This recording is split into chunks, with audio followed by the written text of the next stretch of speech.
And welcome to another episode of Boom and Bust. I'm your host, Tony Clement, here at the News Forum, where all voices matter. We're pleased to have back on the program Thomas Caldwell. He, of course, is the founder of Caldwell Securities Ltd. In Toronto, and always a pleasure to have him on the show. Welcome back, Tom. Thank you very much. Good to be here. Now, you're a little bit of a newsmaker yourself this week. You had this full-page ad in some daily newspapers. Tell us a little bit about this ad that you took out and what the purpose was. Well, Canadians, I can't speak for all Canadians, but generally speaking, Canadians are pretty unhappy with the way this country has been run for a long period of time. And, politicians always are coming out, well, we're going to do this and we're going to do that, but they go back to the same old habit of buying votes with our money, not being able to stick to a budget, raising taxes, increasing debt, debasing our history as a norm kind of thing that's popular. We have an incredible history. And so what I really wanted to do in an ironic way is publish a help wanted ad, a new breed of politicians, and here are the qualifications. It has a couple of points, and understand that broadly based economic growth is essential for job creation. And what I mean by broadly based, all these great projects, the LNG, the pipelines, the Ring of Fire, now they all been on the books, as you know, Tony, for 25 plus Oh, years. yeah. The motto should be, well, we're going to do it this time. We really mean it this time. Well, those are great, but if you get all those projects on stream, you will create maybe 50,000 jobs. Let's give it 60,000 jobs.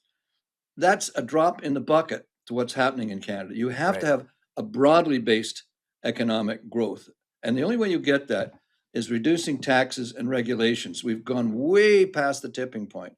So that was one of the things, broadly based versus these showpiece political projects where everybody can thump their chest and say, look at what I've done for you. But the key is we got to get the growth from the ground up. That's where the jobs are created by small enterprises, period. Right. So And that's one of the points. what has been the reaction to it? I have a whole raft of positive responses from everybody because I'm not saying anything controversial. What I'm saying is something we all realize and we all recognize. We've got to have a change in our thinking. I think Lincoln used the phrase, the better angels of our nature. Mhm. And that's really what I'm trying to appeal to. Just, let's get off the same old hack political game of buying votes. And, you've got to be thinking, I think Brian Mulroney used the phrase, think of Canada first. Right. Now, and again, I'm not one party or the other. I was a member of the Liberal Party. I vote either way. I don't care. I just want to vote for the best people. But, frankly, the Liberal Party protected their position by foisting our previous prime minister on us for 10 years. And they knew within the party this was a huge mistake, but everybody closed ranks and kept the party disciplined. Well, they foisted a buffoon on this country that lost us 10 years. Right. And that's almost unforgivable. And then they have a new pop-up leader, and this is going to be different this time. But it's still the same cast of characters. What I'm calling for is, I'm not saying this in a vitriolic or a mean-spirited way. I'm saying, listen, guys and gals, let's change our thinking. Let's think bigger. Let's dream bigger and recognize the reality. And never mind if you're an ideologue, this is a mantra you got to stick to. If you take a look at the left-leaning parties, NDP, if you want to really help the working man in this country, cut taxes, not more government programs. And deep down they know that, but it doesn't appeal to their mantra of more. Their mantra is that governments were going to solve all your problems. No, they create most of the problems. Then they come up with programs to try to solve some of the problems they've created. So that's one of the points in that.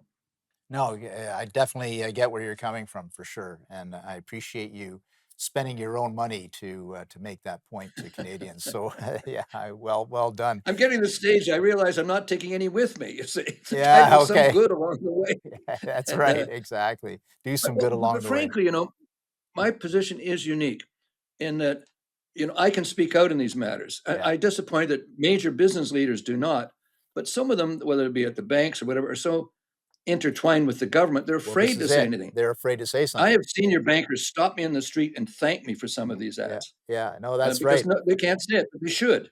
Yeah, they should say it. That's the point, but for the greater good, but they will not say it. So it's great Yeah, to have you because out I'm there doing your thing for sure. Yeah. Uh, Well, I'm a cry in the wilderness. okay. Well, with that, we're going to talk to our sponsors a little bit, get them on the air, and we'll be back with our guest, Thomas Caldwell, after the break. Please stay tuned.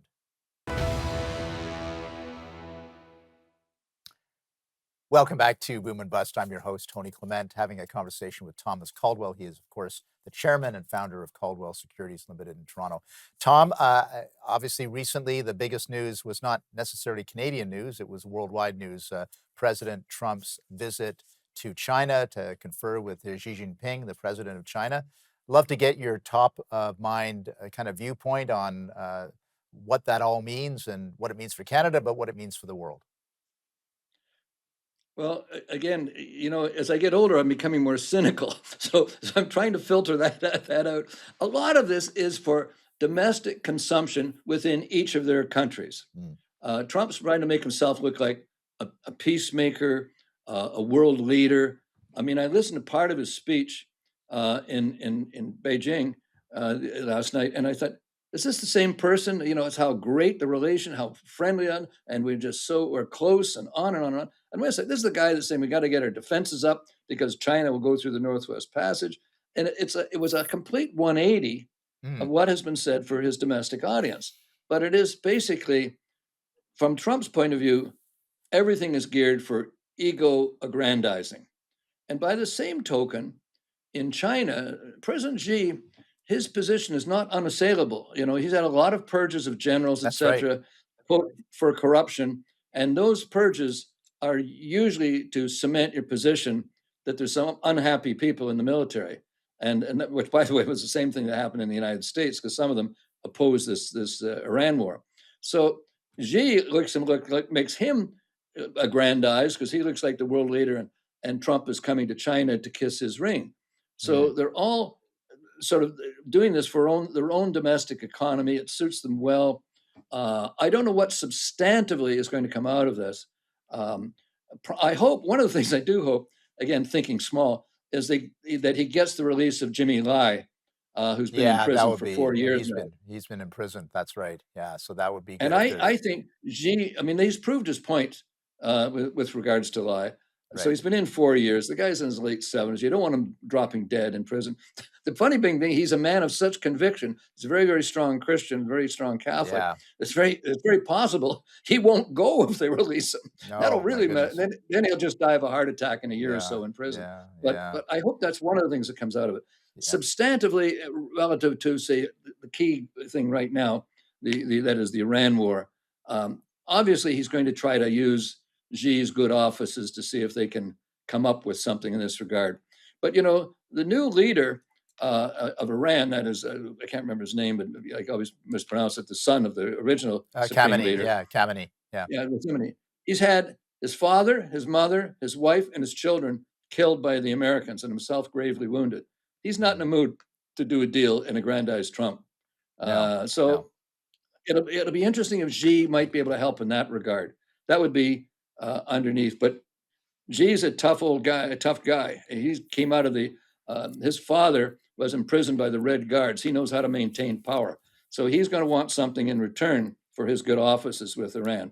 But right now, on the face of it, as I say, I was nearly physically ill listening to President Trump the other night because it was totally juxtaposed to what he's been saying for umpteen years.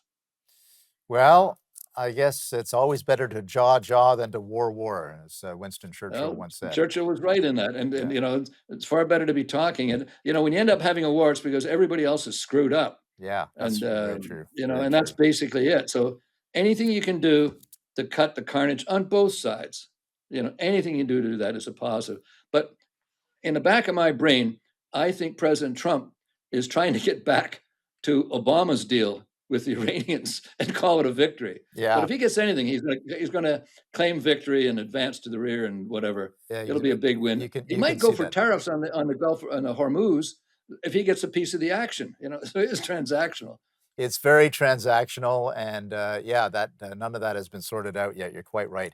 Let's move topics, and I know we've just got a few seconds left, so this will go over to the next section. But I do want to get us a status report on the Kuzma USMCA negotiations, the trade negotiations with the United States. There's supposed to be this July 1st deadline on having the negotiations or something. I haven't seen anything new on this for a while. What's your take on things? I suspect it's dead on arrival. Really? America wants to really put the boots to us so that becoming part of America or more compliant will make more sense. Mm. Or we got to buy a whole much more of their defense industry stuff. Now, you Mm. do see that they're talking about reducing tariffs on aluminum and steel because they don't have it. They don't have it. Right now with this. Okay, let's stick a pin in it. We're going to take another brief break. We'll be back with you, Tom, right after that. And we're back with our special guest, Thomas Caldwell. He is the chairman of Caldwell Securities. Tom, continue. We're talking about the trade negotiations. My sense is that they're not really interested in negotiating. They clearly the chemistry between Mr. Trump and Mr. Carney is terrible. Although remember, Mr. Carney was elected because he's the guy most likely to do a good deal with them. Well, there is no deal, and and I think Mr. Carney has been signaling that in all of his speeches, and I just think we're not listening to it. Right now, the president, he's busy with Iran. When he finishes with Iran, Cuba is the next on deck because it's right in the center of the Gulf of America, as you know. Right. And and when he finishes with that, he's going to be on about this Northwest Passage. And they're building icebreakers. They're preparing winter equipment, really ultra cold treatment. They don't even understand what the cold is up there, though. So they're really preparing for that, saying Canada's not doing the job. Ergo, the United States is going to have to take this operation over with camps and whatever bases on the Canadian islands. We've just closed one of our naval bases on Baffin Island, which is I saw was that. a money pit, but it was optic. They probably should have kept it for a year or so and Yeah. stayed with the money pit and looked as if they're doing so. I do believe that he wants to put pressure on Canada. He's not going to invade. I mean, Canada's undefendable anyway, basically. It's a 4,000 miles with 100-mile thick. So I think what he's going to do is going to keep putting this economic pressure on us to see what he can get, because we're the last holdout and we're not feeding his ego as it needs to be fed. And even if you do a deal with him, he can change it a week later if you do Well, that's something it. wrong or you offend him. I mean, it's really quite interesting to deal with. And what really surprises me, I talk to my associates in America every day, and I'm quite surprised how what I consider thinking Americans still think he's okay. Oh yeah, he's a tough negotiator. Yeah, he's a little bit run off at the mouth. Yeah, he's a little bit, but they still think he's great and doing a good job for them. So all this stuff you're seeing that maybe his popularity is going down, it probably is somewhat, but he still has a body of support there, I think, beyond the MAGA base.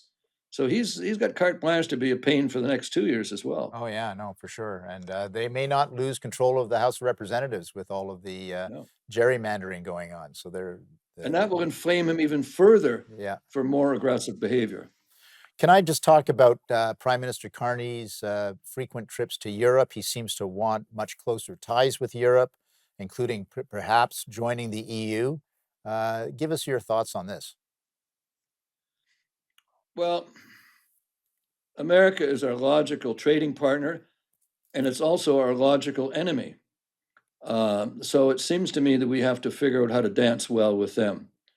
The EU, I think, for example, it was a big mistake for Britain to leave the EU, but the EU needs to be reformed. You have unelected people making fundamental decisions, and I don't think I want people in Europe making decisions in Canada. I can't see that. Mr. Carney, despite his environmental qualifications and interests, seems to be burning up a lot of jet fuel. Now, I'm going to give you my theory here, Tony, and you don't have to buy it. Okay. But my theory is he will resign within 2 years. Oh, I've heard this rumor. Tell us more. Well, I think I might have started it, and it's actually coming back at me now. Therefore, it must be true. That's the problem with rumors. You don't. But I think he's going to find Canada as too small a stage. He's going to try to get a few things sorted out, get a little direction, and then ride off like the Lone Ranger, saying, adios, I've done my bit, and leave. And I think he really wants a world leadership role, a bigger stage, maybe Secretary General of the United Nations or something like that. I don't think, I mean, I can't think of a worse job than being Prime Minister of Canada, because I think this country may be ungovernable. So it'd be terribly frustrating for people. So I don't know. My gut feel, 2 years, he's gone. And Well, I don't know. See where we go there. well, you've heard it here second, at least, maybe not first, but second. So I appreciate that I insight. think it's my own rumor coming back at me, Yeah, which yeah. adds substance to it. I do want to talk about the Sovereign Wealth Fund because I figure you've got some thoughts on that. We've got about a half a minute before the break. Do you want to get us started on what you think of the I don't Sovereign quite Wealth? understand what it is. I mean, you can direct the Canada pension and these people to focus more on Canada. There's all sorts of things you can do. Do we need another fund? I just don't know. I've seen people refer to it as another liberal slush fund, etc. But again, to show you the depths of my hypocrisy, we would also be interested in managing that fund Yeah, as okay, well. fair enough. So Okay, that is about the money, but I don't quite see the merit. If we can, we're trying to sell off it. right. Get Canadians investing Yeah, exactly. Tom, we're going to take a directly. break. We're going to take a break. We'll be back with you for the next segment. Please stay with us.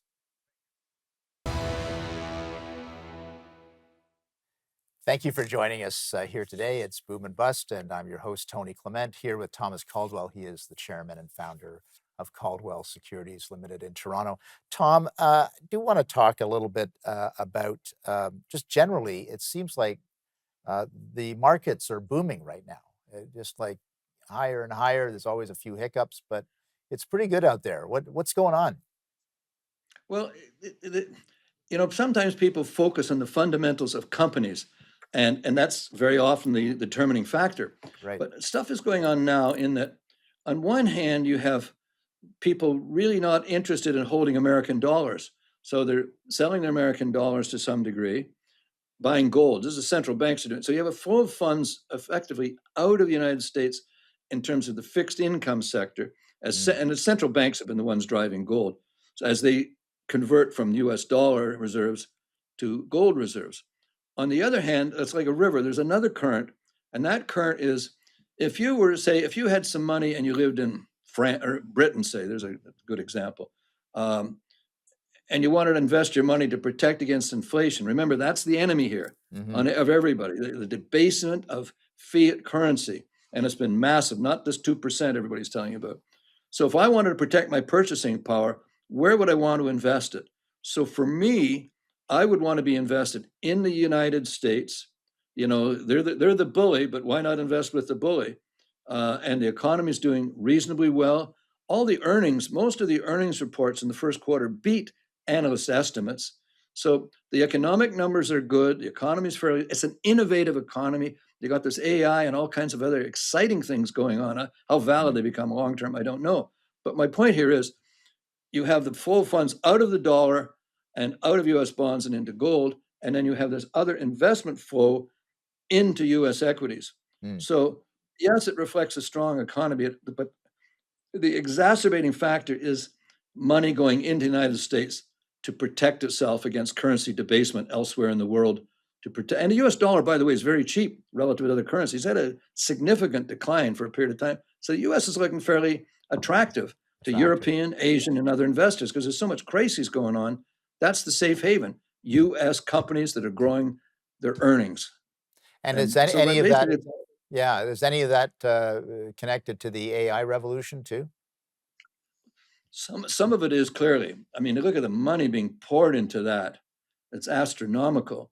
And what are the paybacks? They're probably going to be significant paybacks. We still don't quite know how it's all going to play out at the end of the day. It's definitely going to change our lives.